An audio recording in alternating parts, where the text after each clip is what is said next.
श्री केदारनाथ भारत के उत्तराखंड राज्य के रुद्रप्रयाग जिले में स्थित हिंदुओं का प्रसिद्ध मंदिर है।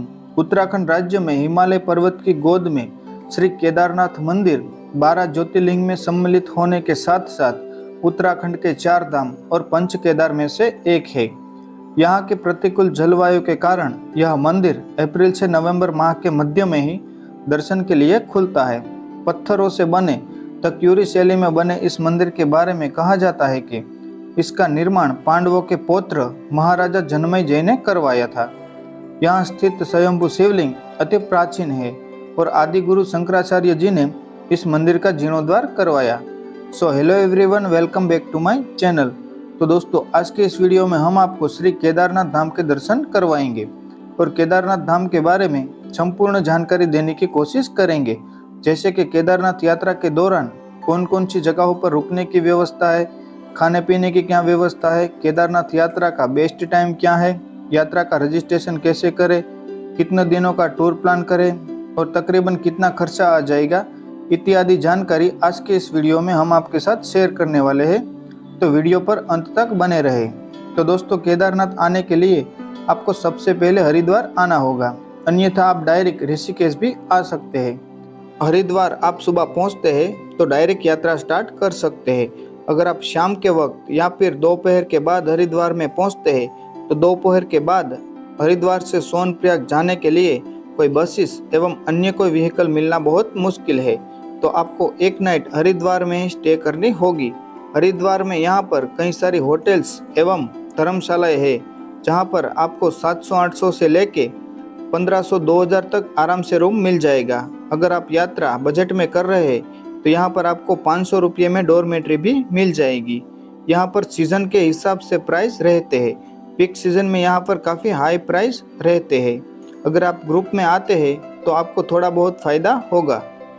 हरिद्वार और ऋषिकेश से सुबह का टाइम ही बसें चलती है, तो आप पहुँचते ही टिकट बुक करवा लीजिए या फिर आप ऑनलाइन भी टिकट बुक करवा सकते हैं। सुबह 4:30 बजे से 5:30 बजे की टिकट बुक करवाए ताकि टाइम रहते ही सोनप्रयाग पहुंच जाए। अगर आप गवर्नमेंट बस में सफ़र करना चाहते हैं तो उसकी टिकट प्राइस है 500 से 600 रुपये, या फिर आप प्राइवेट बस में सफ़र करना चाहते हैं तो उसकी टिकट प्राइस है 800 से 1000 रुपये। प्राइवेट बस की टिकट आप बस स्टैंड के बाहर कई सारी प्राइवेट एजेंसी की दुकानें हैं जहां से बुक करवा सकते हैं, या फिर आप यात्रा टूर पैकेज में करना चाहते हैं तो वो भी यहाँ से हो जाएंगी। अगर आपको बस में सफ़र नहीं करना है तो बस स्टैंड के बाहर कई सारी प्राइवेट टैक्सी एवं शेयरिंग टैक्सी चलती है, तो आप उसमें भी सफ़र कर सकते हैं। अगर आप अपनी खुद की कार लेके आना चाहते हैं तो भी आप सोनप्रयाग तक अपनी कार लेके आ सकते हैं। सोनप्रयाग और सीतापुर में पार्किंग बना हुआ है, जहां पर प्रतिदिन के 100 रुपये पार्किंग चार्ज दे के अपनी कार यहां पर पार्क कर सकते हैं, क्योंकि यहां से आगे कोई बसेस एवं अन्य कोई व्हीकल नहीं जा सकता है, क्योंकि आगे रास्ता संकरा है। तो यहाँ से केवल शटर सेवा ही चलती है। एक नाइट हरिद्वार में रुकने के बाद सुबह अर्ली मॉर्निंग हरिद्वार से यात्रा स्टार्ट करके आप ऋषिकेश, देवप्रयाग, श्रीनगर, रुद्रप्रयाग, अगस्त्यमुनि होते हुए सोनप्रयाग पहुंचेंगे। यह सफर तकरीबन 7 से 8 घंटे का होगा और आप पहुंच जाएंगे सोनप्रयाग। हरिद्वार से गौरीकुंड तक पहुंचने में आपको पूरा दिन लग जाता है, तो आप सोनप्रयाग या फिर गौरीकुंड में एक नाइट का स्टे ले लें। सोनप्रयाग और गौरीकुंड में कई सारे होटल्स है, जहां पर 2000 से 2200 में आराम से रूम मिल जाता है। अगर आप यात्रा बजट में कर रहे हैं तो यहाँ पर कई सारी धर्मशाला, डॉर्मेट्री और हॉल भी है, तो आप उसमें भी रुक सकते हैं। सोनप्रयाग में ज़्यादा होटल है तो आप वहां पर रुकने का प्लान बनाए। एक नाइट सोनप्रयाग में रुकने के बाद सुबह अर्ली मॉर्निंग सोनप्रयाग से हरिद्वार के लिए निकल जाएंगे। सोनप्रयाग से गौरीकुंड की दूरी तकरीबन 5 किलोमीटर की है, तो आप यहाँ से गौरीकुंड तक पैदल यात्रा भी कर सकते हैं, या फिर यहाँ से शटर सेवा चलती है जो मात्र 50 रुपया प्रति व्यक्ति शेयरिंग जीप से आपको गौरीकुंड तक पहुँचाएंगे। गौरीकुंड वह स्थान है जहाँ से तकरीबन 22 किलोमीटर की पैदल यात्रा करके आप बाबा केदारनाथ के धाम तक पहुँचते हैं। गौरीकुंड में जैसे ही आप तकरीबन 400 मीटर आगे जाएंगे तो आपको यहाँ पर घोड़े और खच्चर का पड़ाव देखने को मिलेगा। यहाँ से आप चाहे तो पैदल यात्रा कर सकते हैं या फिर घोड़े, पालकी, पिट्ठू की मदद से इस यात्रा को पूर्ण कर सकते हैं। अगर आप घोड़े से आना चाहते हैं तो गौरीकुंड से केदारनाथ बेंच कैंप तक 2950 रुपया किराया है। वहीं आप पालकी से आना चाहते हैं तो पालकी वाले आने और जाने के 12,000 से 15,000 चार्ज करते हैं। अगर आप एक तरफ ही जाना चाहते हैं तो उसके 7,000 से 8,000 चार्ज है।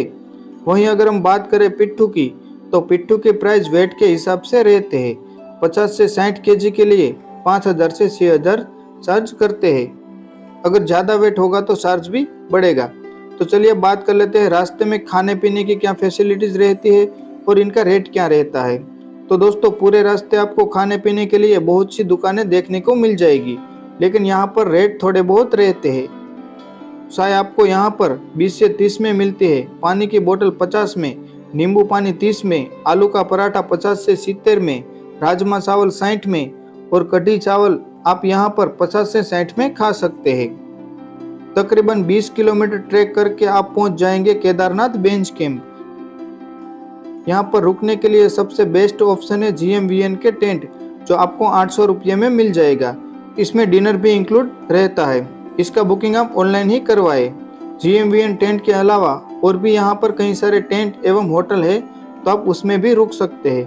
दोस्तों मंदिर से तकरीबन 500 मीटर पहले हेलीपैड बना हुआ है। अगर आप अपनी यात्रा हेलीकॉप्टर से पूर्ण करना चाहते हैं तो गुप्तकाशी फाटा सिरसी में हेलीपैड बने हुए हैं, तो वहां से आप हेलीकॉप्टर से केदारनाथ आ सकते हैं। हेलीकॉप्टर की टिकट आप ऑनलाइन ही बुकिंग करवाएं, क्योंकि ऑफलाइन में थोड़ी बहुत दिक्कतें आ सकती है। हेलीकॉप्टर में ऑनलाइन टिकट बुक करने के लिए आपका यात्रा रजिस्ट्रेशन किया होना चाहिए, तभी आप हेलीकॉप्टर में टिकट बुक करवा सकते हैं। अब बात करते हैं यात्रा रजिस्ट्रेशन की, तो ऑनलाइन भी आप रजिस्ट्रेशन करवा सकते हैं इस नंबर से व्हाट्सएप द्वारा, या फिर आप ऑफलाइन भी बुक करवा सकते हैं सीतापुर, सोनप्रयाग इत्यादि जगहों से। दोस्तों हो सके तो आप पैदल यात्रा ही करें। किसी पशु की पीठ पर बैठ के यात्रा करने से अच्छा है कि आप हेलीकॉप्टर में यात्रा कर ले। तो चलिए दोस्तों बात कर लेते हैं केदारनाथ धाम यात्रा करने की सबसे बेस्ट टाइम की। तो केदारनाथ धाम यात्रा साल में केवल 6 से 7 महीने के लिए ही कर सकते हैं। बाकी के टाइम मंदिर के कपाट बंद रहते हैं। तो सबसे बेस्ट समय की बात करें तो वो है सितंबर से अक्टूबर का, क्योंकि उस समय भीड़ काफ़ी कम रहती है। मई जून में यहाँ पर काफ़ी भीड़ रहती है और मानसून में बारिश और लैंडस्लाइड होने की वजह से दिक्कतें आ सकती है। तो आप दिवाली के समय में यहाँ पर यात्रा करें, ताकि भीड़ भी कम होगी और आप बजट में यात्रा कर पाएंगे।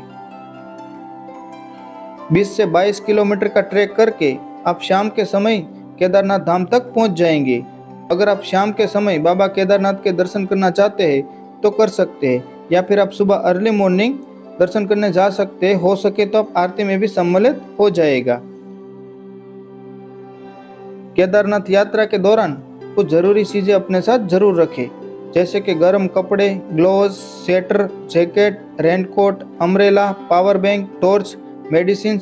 और यहाँ पर जियो और एयरटेल सिम का कनेक्टिविटी थोड़ी अच्छी है।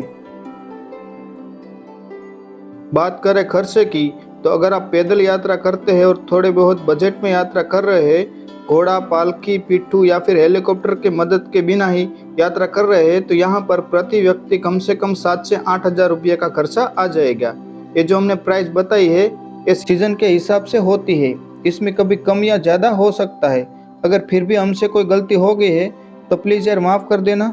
तो चलिए दोस्तों मिलते हैं नेक्स्ट वीडियो में, तब तक के लिए जय हिंद, जय भारत, जय बाबा केदारनाथ।